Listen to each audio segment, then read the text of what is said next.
누가복음 5장 1절에서 11절인데 천천히 함께 합독하도록 하시겠습니다. 시작. 무리가 옹유하여 하나님의 말씀을 들을새 예수는 게네사렛 호숫가에 서서 호숫가에 두 배가 있는 것을 보시니 어부들은 배에서 나와서 그물을 씻는지라. 예수께서 한 배에 오르시니 그 배는 시몬의 배라. 육지에서 조금 뛰기를 청하시고 앉으사 배에서 무리를 가르치시더니 말씀을 마치시고 시몬에게 이르시되 깊은 데로 가서 그물을 내려 고기를 잡으라. 시몬이 대답하여 가로되 선생이여 우리들이 밤이 맞도록 수고를 하였으되 얻은 것이 없지만은 말씀에 의지하여 내가 그물을 내리리이다 하고 그리한즉 고기를 예운 것이 심히 많아 그물이 찢어지는지라. 이에 다른 배에 있는 동물을 손짓하여 와서 도와달라 하니 저희가 와서 두 배의 채움에 잠기게 되었더라. 시몬 베드로가 이를 보고 예수의 무릎 아래 엎드려 가로되 주여 나를 떠나소서 나는 죄인이로소이다 하니 이는 자기와 및 함께 있는 모든 사람이 고기 잡힌 것을 인하여 놀라고 세베대의 아들로서 시몬의 동업자인 야고보와 요한도 놀랐습니다. 예수께서 시몬에게 일러 가라사대 무서워 말라. 이제 후로는 네가 사람을 취하리라 하시니 저희가 배들을 육지에 대고 모든 것을 버려두고 예수를 좇으니라. 아멘. 말씀에 의지하여 라는 제목으로 함께 하나님 말씀을 상고하겠습니다. 1절에 있는 게네사렛 호수는 갈릴리 호수입니다. 갈릴리 바다. 여러 가지 명칭으로 불려집니다. 구약의 긴네렛 호수, 게네사렛 호수, 갈릴리 바다, 디베라 바다 다 같은 장소입니다. 그래서 다 아시고 계시겠지만 참고로 그게 알아두시고, 베드로, 안드레, 요한, 야고보는 이 갈릴리 바다를 그들의 생존터로 삼고 어부로서 고기를 잡아서 살아가고 있는 그러한 사람들입니다. 후에 예수님의 제자가 되어서 주님의 말씀처럼 사람을 낚는, 사람의 영혼을 주님께로 인도하는 거룩한 일을 감당했지만은 이 당시에는 많은 사람들에게 관심받지 못하고 어떻게 보면 좀 소외되어 있는 그러한 지역에서 그러한 직업을 가지고 하루하루 살아가던 평범하다 못해서 조금 낮은 곳에 있었던 그런 사람들입니다. 사람들은 각각의 가정이 다르고 같은 가정에서도 같은 형제 자매인데도 성격이 다르고 그들이 자라난 성장 과정도 다르고 배움의 과정도 다릅니다. 심지어 쌍둥이인데도 성격이 다르고 취향이 다르고 다른 길로 가는 것을 우리가 보게 됩니다. 어려서부터 많은 교육을 받죠. 집에서 부모님 또는 할머니, 할아버지의 그런 양육을 받으면서 여러 가지 것들을 배우고 거기에 적응돼 가고 그것이 하나의 자기의 경험이 되어서 그 가정에 맞는 사람들이 되는 것 같아요. 그 가정에서 길러졌으니까. 그리고 조금 크면은 여러 가지 교육시설을 다니지 않습니까? 유아, 유치, 초등, 중등, 고등, 대학, 대학원 계속 공부하면서 끊임없이 자기 자신을 세워가려고 합니다. 왜 그러하냐 하면은 다른 어떠한 목적을 가지고 공부하는 사람들도 있습니다. 공부 자체가 좋아서 공부하는 사람들도 있어요. 좀 이해가 안 되는 사람들이죠. 공부가 좋아서 공부를 하는 사람들이 있어요. 이곳에도 계실지 모르겠지만, 그러나 공부하는 이유는 결국은 사회에서 자기의 자리를, 자기의 위치를 세우기 위함이죠. 자기가 경험하고 공부한 만큼 사회에서 자기의 어떤 기대치만큼 높은 어떤 자리에 있기를 원하기 때문에 끊임없이 공부하고 대학원을 졸업해도 또 취업 어떤 전쟁 때문에 취업 학원에 들어가면서 또는 여러 가지 유튜브 강의를 통해서 끊임없이 공부를 해도 왜 이렇게 실력이 좋은 사람들이 많은지 모르겠어요. 우리 주변에도 많지만은 어떠한 지역과 어떠한 환경 공간에서 나름대로 뛰어난 그런 실력을 갖췄다고 생각하는데 그들을 모아놓은 곳에 가면은 갑자기 많은 충격을 받게 되고 어떤 삶의 방향을 잃어버리게 되고 어떻게 해야 될지 모르는 사람들도 있다고 합니다. 우리는 이해가 되지 않지만 그런 분들도 있어요.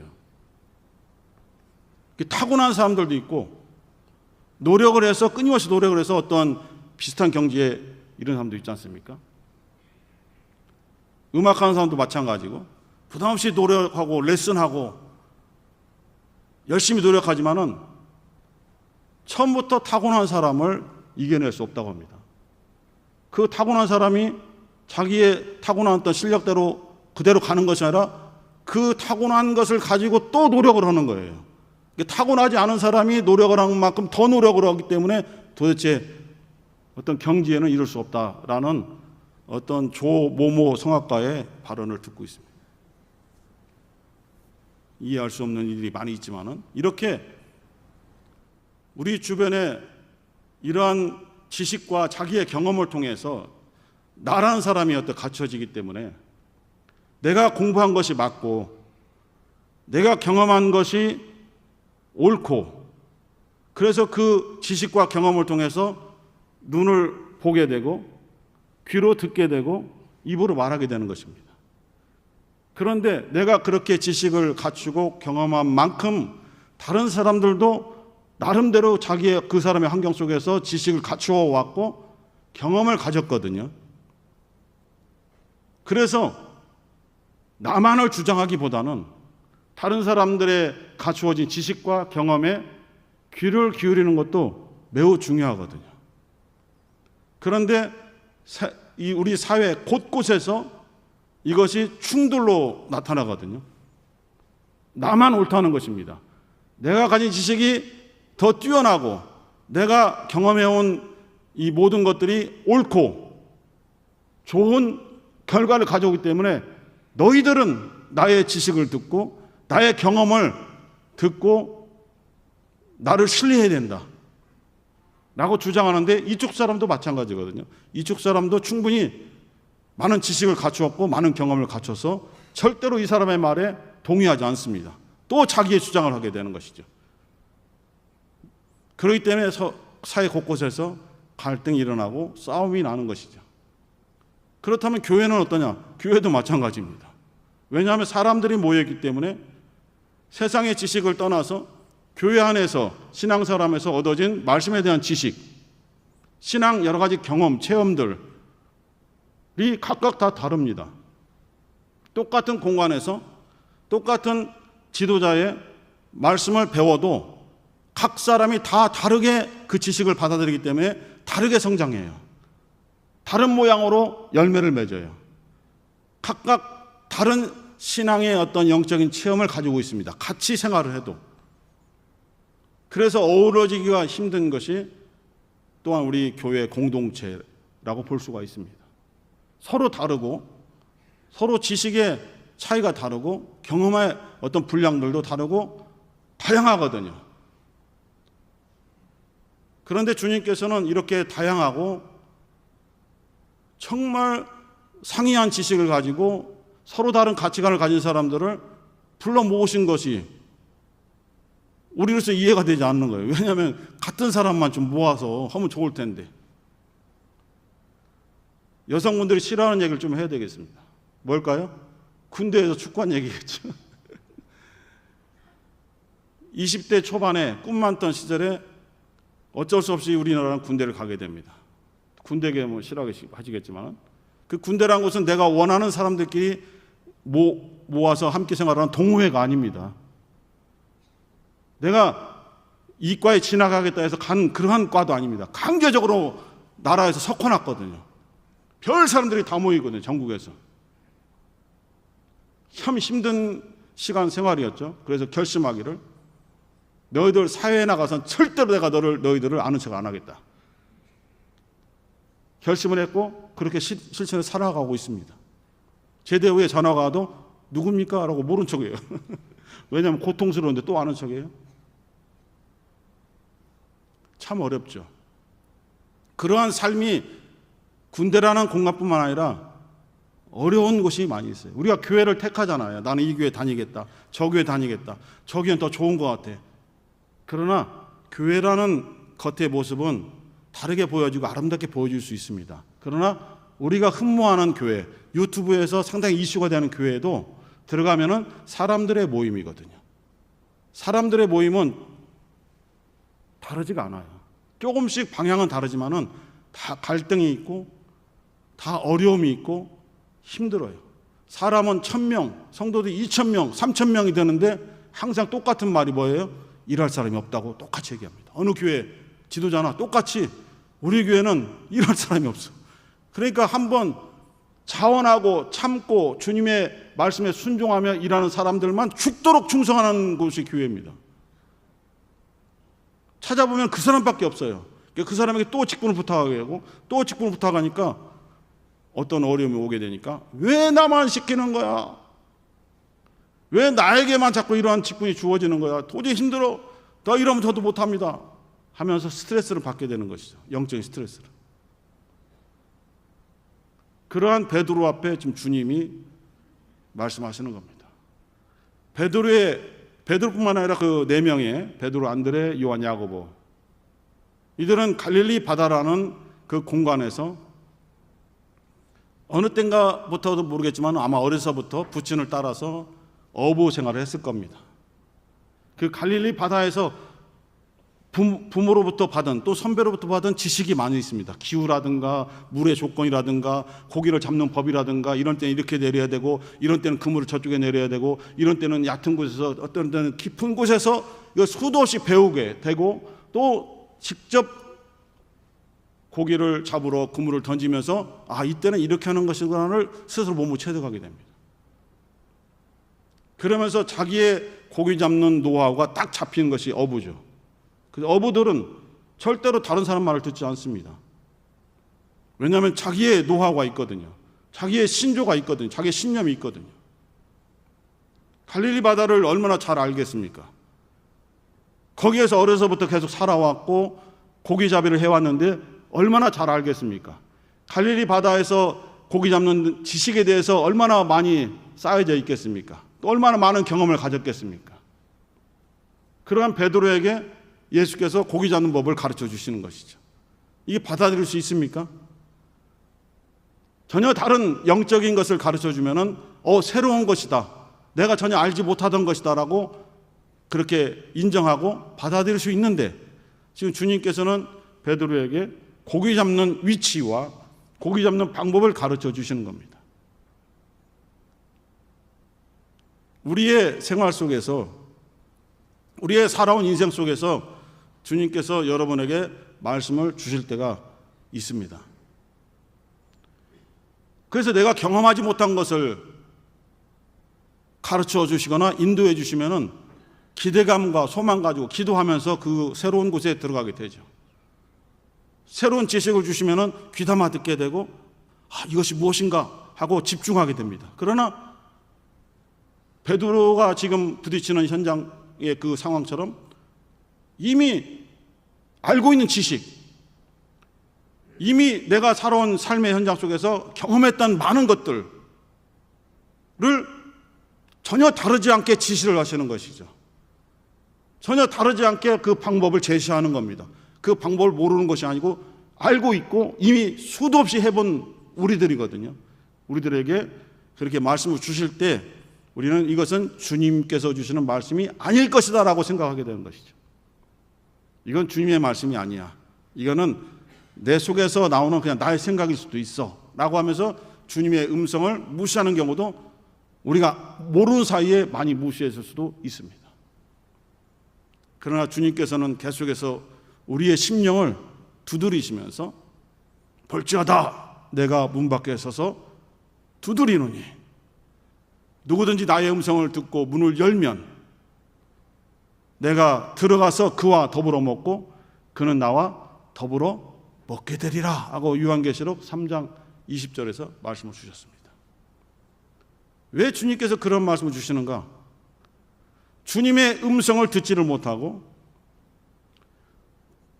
자기를 부르시는 주님의 음성에 자기의 마음의 문을 열지 않기 때문에 이렇게 간곡히 요한계시록 말미에서 우리에게 다시 권고를 주시는 것이죠. 아직도 나의 음성을 분별하지 못하느냐? 주님께서 요한복음 10장에서 말씀하기를 내 양은 나의 음성을 들을 줄 아는데 나는 너희들의 목자고 내 양은 목자인 나의 음성을 듣는데 그래서 내가 그들을 불러내면은 목자의 음성을 듣고 다 따라 나오는데 왜 너희들은 나의 음성, 목자의 음성을 듣지 못하느냐?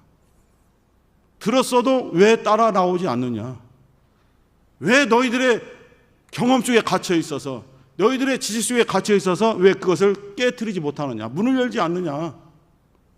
왜 자꾸 너희들이 갇혀 있는 그 공간이 옳다고 생각하고 그것이 전부인 줄 알고 주장하느냐? 얼마나 많은 지식을 갖추고 있길래 하나님의 말씀을 무시하느냐? 우리가 많은 지식을 갖춘들 주님의 지식에 미치겠습니까? 우리가 많은 경험을 했고 신앙체험을 해서 했다 할지라도 주님의 그 놀라우신 영적인 분량에 우리가 감히 다다를 수 있겠습니까? 우리의 이 지식과 우리의 경험이 굳어지잖아요. 엄청난 고집으로 변합니다. 고집 앞에 한자를 더 붙이고 싶은데 방송 용어로 적합하지 않기 때문에 그냥 쌍디귿이라고만 얘기할게요. 이런 고집까지 부리게 됩니다. 고집 센 사람들은 왜 그러냐? 자기 것만이 옳다고 생각하기 때문에 그래요. 그리고 내가 원하는 것을 반드시 이루어내게 되기 때문에 무조건 나에게 협조하라는 것이거든요. 나의 생각과 나의 지식, 내가 원하는 것을 이룰 때까지 너희들은 나를 도와라. 엄마든 아빠든 관계없어. 할아버지든 할머니든 관계없어. 내가 먹을 것이 필요하니까 먹을 거 빨리 줘! 막 울고 막 길거리 넣든 뒤집어지거든요. 감당이 안 됩니다. 막 뒤집어져요. 소리를 빽빽 지르고 목이 쉬도록. 결국 그 아이가 불쌍해서 먹을 것을 주는 것이 아니라 내가 창피해서 빨리 주는 것이죠. 그런데 그 아이는 그게 응답이라고 생각하기 때문에 그게 굳어지죠. 나쁜 습관으로. 요즘 뭐 반려견에 대한 프로가 많지만 반려견들도 마찬가지 아닙니까? 어거지를 쓰고 자꾸 주인을 물고 그러면 먹을 걸 주니까 계속 물어버리잖아요. 그래서 과연 내게 오는 것이 하나님이 기뻐 주시는 응답인가 아닌가를 분별할 수 있어야 되겠죠. 베드로는 매일매일 갈릴리에서 고기잡이를 했던 것처럼 이날도 밤새도록 그물을 던지고 했습니다.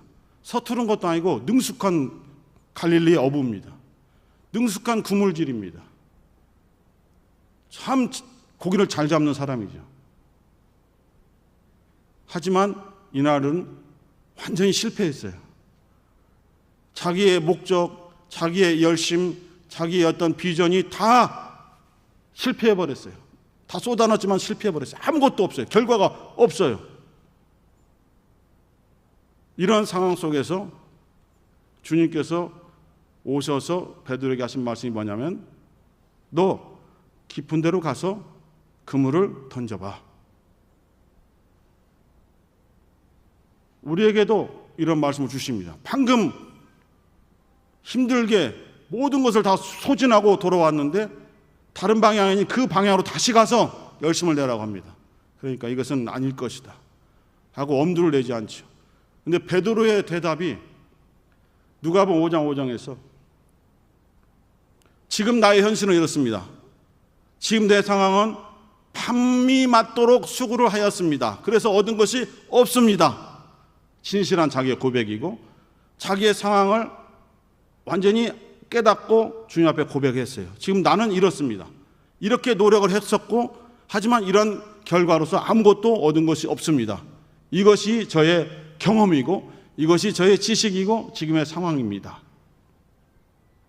그런데 그 뒤에 말씀이, 뒤에 고백이 더 중요하지 않습니까? 하지만 오늘 제목처럼 말씀에 의지하여 내가 그물을 내리리이다.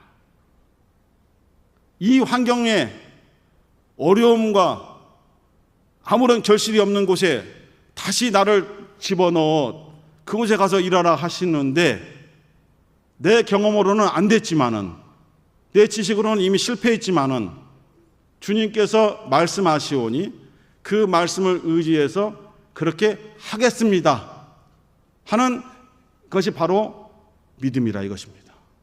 믿음. 과연 신앙생활하는 이 믿음이 무엇이냐? 나의 경험, 나의 지식, 나의 환경을 주님 앞에 고백하고, 이렇게 불가능하고 부정적이고 어둡고 어렵지만 주님께서 다시 한번 똑같은 지식과 똑같은 방법, 똑같은 경험으로 하라고 하시니 이번에는 내 판단이 아닌 주님의 말씀을 의지해서 하겠나이다 하는 고백을 주님께서 원하신다 이것입니다. 어떻게 예수의 말씀에 베드로가 쉽게 무릎을 꿇고 주님의 말씀대로 한번 해보겠습니다라고 고백했을까? 물론 주님께서 권위 있고 그 아침에 이 말씀을 주시기 전에 배에서 많은 사람들에게 설교한 그 말씀을 들었을 수도 있습니다. 그렇죠. 거기에 은혜 받을 수도 있죠. 그러나 그 전에 누가복음 4장에, 우리가 5장 읽었잖아요. 4장에 보면은 베드로가 이미 결혼한 상태예요. 장모님이 심한 열병에 걸려서 거의 죽을 지경이에요. 열병이 얼마나 힘든가 여러분 아시죠? 열이 나면은 모든 것을 할 수가 없고, 더 심해지면은 혼수 상태에 빠지게 되고, 아이들이 열이 높아지면 정말 위험해지거든요. 회복이 돼도 몸에 이상이 생길 정도로 어려운 것이 열병이지 않습니까? 그 열병으로 고생하고 있는 시몬의 장모, 베드로의 장모 집에 예수께서 가셔서 그를 고치실 때 하신 말씀 뭐냐면 그 병을 꾸짖어요. 말씀을 꾸짖었어요. 어떤 방식으로 꾸짖었는지, 어떤 내용으로 꾸짖었는지 그 내용은 알 수 없지만은 말씀으로 그 꾸짖었어요. 그리고 열병을 쫓아냈겠죠. 어떤 방법인지 모릅니다. 정확하게. 하지만은 예를 들어서 쉽게 말하면 이 여인을 아프게 하고 힘들게 했던 열병아, 떠나가. 어떻게 네가 이 여인을 괴롭힐 수 있느냐? 꾸짖으면서 나가라 명하신 것이죠. 꾸짖었단 말을 욕했다고 번역하면 안 됩니다. 그것을 베드로가 목격한 거 아니겠습니까? 아니, 어떠한 의사도 고칠 수 없는 그 열병을 말씀으로 꾸짖어서, 말씀으로 명령해서 그 병을, 보이지 않는 병을 쫓아내버리고 완전하게 깨끗함받는 것을 보았습니다. 벌떡 일어나서 좀 휴식을 취해야 되는데 그렇게 하지 않고 바로 일어나서 예수님을 시중을 들고 있어요. 이 여인이. 이게 대단한 거 아닙니까? 조금 헌신하고 조금 순종하고 좀 봉사하더라도 좀 쉬어야지. 너무 아팠으니까 쉬어야지. 좀 미움도 먹고 회복해야지. 근데 누가복음 4장 38절 39절을 보니까 제가 읽어드릴게요. 누가복음 4장 38절 39절을 보니까 예수께서 일어나 회당에서 나가서 시몬의 집에 들어가시니 시몬의 장모가 중한 열병에 붙들린지라 사람이 저를 위하여 예수께 구하니 예수께서 가까이 서서 열병을 꾸짖으신데 병이 떠나고 여자가 곧 일어나 저희에게 수종드니라. 하나님 앞에 봉사하고 하나님 앞에 정말 모든 것을 우리가 쏟아내는 것은 기도해보고 하겠습니다가 아니구나. 조금 내가 준비되면은 그때 하겠습니다가 아니구나. 곧 일어나. 치료받자마자 곧 일어나서 예수님과 그 일행을 수종 들고 음식을 내오고 앉게 하시고 조금 이렇게 했다는 것이죠. 그 뒤에 이런 소문을 듣고 많은 그 해질 때 보니까 40절에도 각색 병에 걸린 사람들이 다 왔는데 예수께서 일일이 다 안수도 하시고 꾸짖기시기도 고치신 것을 이 시몬이 제자가 되기 전에 이미 목격한 바라 이거죠. 그러한 주님께서 너 깊은 데로 가서 그물을 내려 고기를 잡으라 명하시니 그 주님이 하신 말씀에는 엄청난 권위가 있다는 것을 알고 있는 것이죠. 자기가 경험하지 못한 새로운 것을 경험했는데 주님의 말씀에 따른 경험은 전혀 다른 것이거든요. 주님께서 말씀하신 그 말씀의 결과는 상상하지 못했던 것이거든요. 그래서 주님께서 말씀하시니 내가 그 말씀을 의지해서 움직이겠나이다 라고 움직였더니 어떠한 결과가 벌어졌냐면은 안드레와 베드로가 한 배에 타고 그물을 던지는데, 잡아당기는데 얼마나 많은 고기가 잡혔는지 도저히 둘이 그것을 감당하지 못하고, 둘이 계속했으면 그물이 찢어져서 고기가 다 도망갈 판이에요. 그래서 똑같이 허탕을 친 옆에 있던 요한과 야고보 형제들이지 않습니까? 그들에게 친구들 빨리 도와주시게 하고 해서 불렀더니 두 사람이 너무 놀라서 이게 무슨 일인가 하고 막 와서 둘이 같이 두 배가 네 명이서 합동해서 하는데 두 배가 다 잠길 정도로, 쫙 가난할 정도로 고기가 많이 잡힌 것입니다. 그 결과가 중요할 수도 있습니다. 이 생업으로 고기 잡아서 살아가는 이 네 명의 어부들에게는 고기가 많이 잡힌 결과가 중요할 수도 있습니다. 매우 중요하죠. 하지만 더 중요한 것은 이 고기가 어떻게 해서 많이 잡혔는가, 주님께서 말씀하셨다는 것입니다.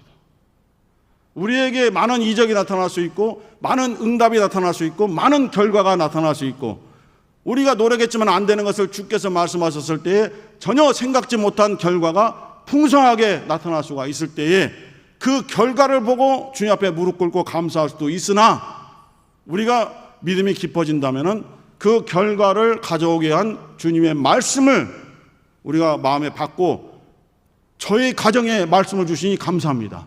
결과를 보기 전에 말씀을 우리에게 명하여 주시니 감사합니다 하는 고백이 있을 때에 진정한 믿음을 가진 성도라고 할 수가 있습니다. 믿고 구한 것은 이미 받은 줄로 믿으라 하신 주의 말씀이 바로 이런 것이거든요. 믿고 구했을 때에 그 응답이 주님께로부터 나오지 않습니까?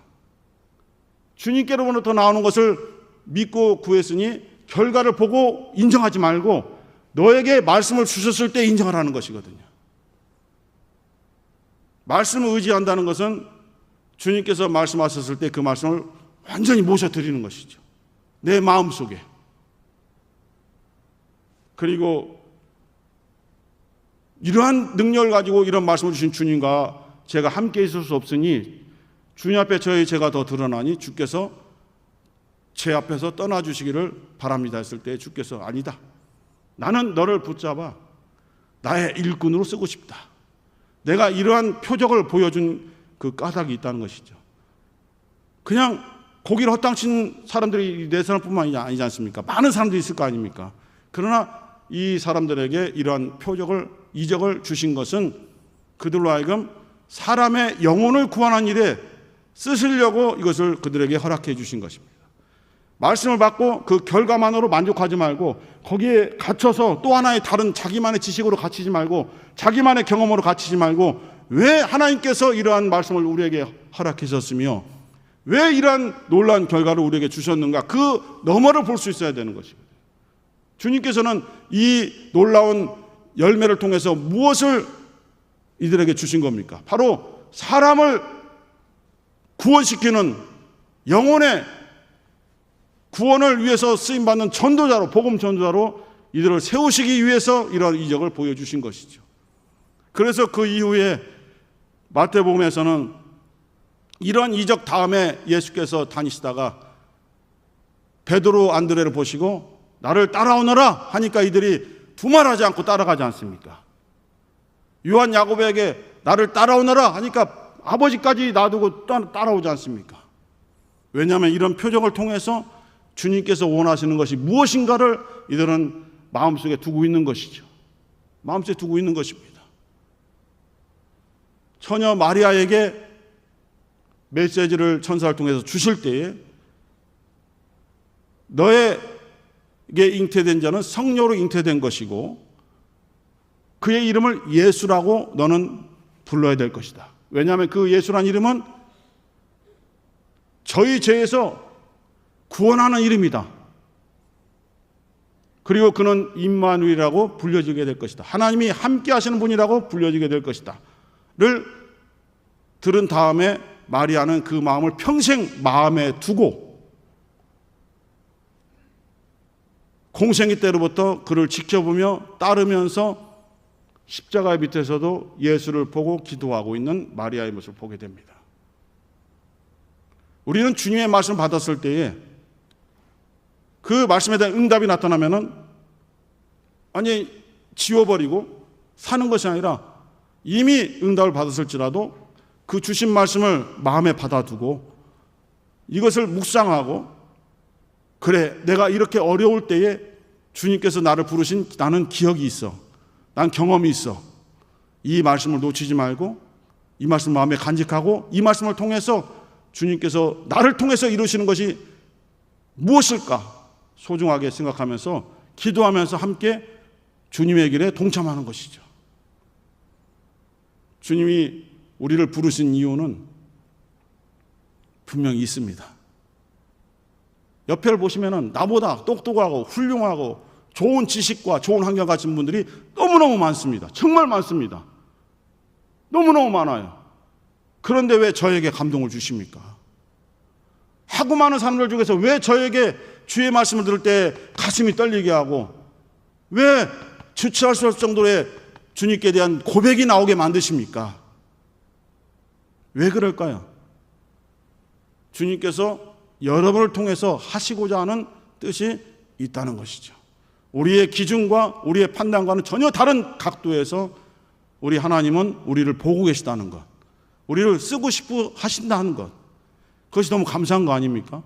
큰 것을 이루지 못한다 할지라도 조그만 길에 돌을 치우는 일에 휴지를 줍는 일에 나를 쓰신다 할지라도 주님께서 나를 기억하시고 나를 불러주시니 너무 감사한 거 아니겠습니까?